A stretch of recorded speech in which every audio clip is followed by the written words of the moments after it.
শুভ নববর্ষ। বাঙালির এই ঐতিহ্যকে ধরে রাখতে আলিপুর মহিপুর মৎস্য বন্দরে সকাল থেকেই ক্রেতাদের ভিড় লক্ষ্য করা গিয়েছে। আমি বর্তমানে অবস্থান করছি আলিপুর মৎস্য বন্দরে। আপনাদেরকে দেখানোর চেষ্টা করছি সকাল থেকেই কিন্তু ক্রেতারা এখানে ভিড় জমিয়েছে এবং বাঙালির যে ঐতিহ্য যে খাবারটি রয়েছে সেই ইলিশ তারা কিনতে এসেছিল। তবে মধ্যবিত্ত এবং অসহায় পরিবারগুলো কিন্তু সেই ইলিশ কিনতে পায়নি, কারণ আমি এখানকার আড়তদারের সাথে কথা বলেছি, আমাদেরকে জানিয়েছে যে 400 থেকে 500 গ্রাম যে ইলিশ গুলো রয়েছে সেগুলো 1000 থেকে 1200 টাকা বিক্রি হচ্ছে এবং আপনার 900 থেকে যে 1 কেজি ওজনের যে ইলিশ গুলো রয়েছে সেগুলো 3000 থেকে 3500 টাকা পর্যন্ত বিক্রি হচ্ছে বলে এমনটা আমরা সহজে এসে দেখেছি।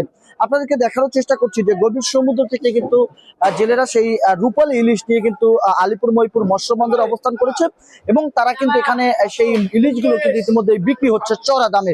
সেই চড়া দামে বিক্রি হওয়ার পর কিন্তু তাদের যে কাঙ্ক্ষিত যে অবস্থাটি রয়েছে, জেলেরা কিন্তু তাদের মধ্যে কাঙ্ক্ষিত সেই আনন্দিত কিন্তু ফিরে পেলেও কিন্তু তারা কিন্তু বলেছেন যে ক্রেতারা কিন্তু সেই ইলিশ কিনতে পাচ্ছেন না।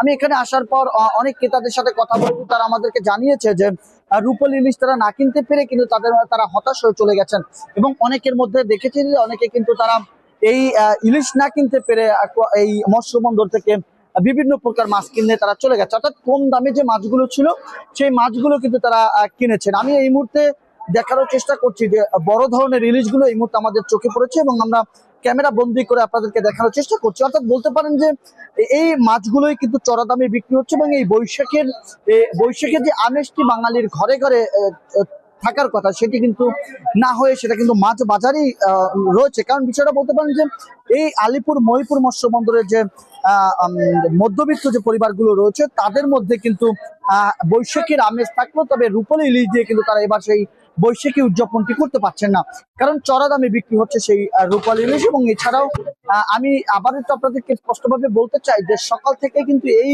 আলিপুর মৎস্য বন্দরে কিন্তু ক্রেতাদের একটি ভিড় লক্ষ্য করা গিয়েছে এবং ভিড় আসার পরে যে ইলিশের যে দাম শুনে কিন্তু তারা সেই ইলিশ না কিনেই তাদের কাঙ্ক্ষিত জায়গায় ফিরে গেছেন, বলতে পারেন তাদের বাসায় ফিরে গেছেন। তবে অনেকে দেখলাম যে ইলিশ না কিনে বিভিন্ন প্রকার কিন্তু মাছ কিনে তারা বাসায় চলেছেন এবং আপনাদের একটু দেখানোর চেষ্টা করছি যে অবশিষ্ট যে মাছগুলো রয়েছে যেগুলো এখানকার ক্রেতারা কিনতে পারেননি সেই মাছগুলো কিন্তু তড়িঘড়ি করে তারা প্যাকেটিং করছে। সেই প্যাকেটিং করে তাদের যে নিজস্ব যে জায়গাগুলো রয়েছে সেখানে পাঠাবেন বলে এমনটা আমরা জানার চেষ্টা করেছি।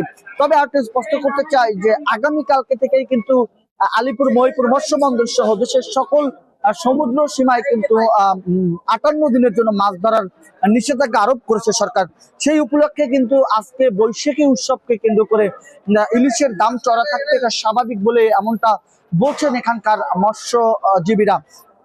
তো সর্বশেষ আপনাদেরকে জানিয়ে রাখতে চাই যে আলিপুর মহিপুর মৎস্য বন্দরে ইলিশের দেখা মিলল, তবে কিন্তু চড়া দামে বিক্রি হচ্ছে, ক্রেতারা না কিনেই কিন্তু ফিরে যাচ্ছেন তাদের নিজেদের গন্তব্যে।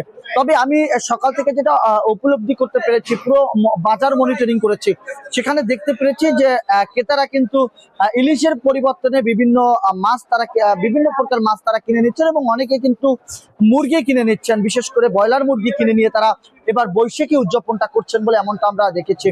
অর্থাৎ এক কথায় বলতে পারছেন যে বাঙালির যে উৎসবটি রয়েছে বৈশাখ, সেই উৎসবটি থেকেই কিন্তু ক্রেতারা এবার উপকূলের যে ক্রেতারা রয়েছে, যে মধ্যবিত্ত যে ক্রেতারা রয়েছে তারা কিন্তু সেই ইলিশ ছাড়াই কিন্তু এবার বৈশাখী উদযাপন করছে বলে এমনটা আমরা দেখেছি। তো এই ছিল আমার কাছে আলিপুর মহিপুর মৎস্য বন্দরের ইলিশের আহরণের এবং ইলিশের বৈশাখী উৎসবের সর্বশেষ। আবারও শুভ নববর্ষ জানিয়ে আজকের এই প্রতিবেদনটি এখানে শেষ করছি। আপনাদের সাথে আমি ছিলাম জাহিদুল ইসলাম জাহিদ, বাংলা নিউজ, কুয়াকাটা।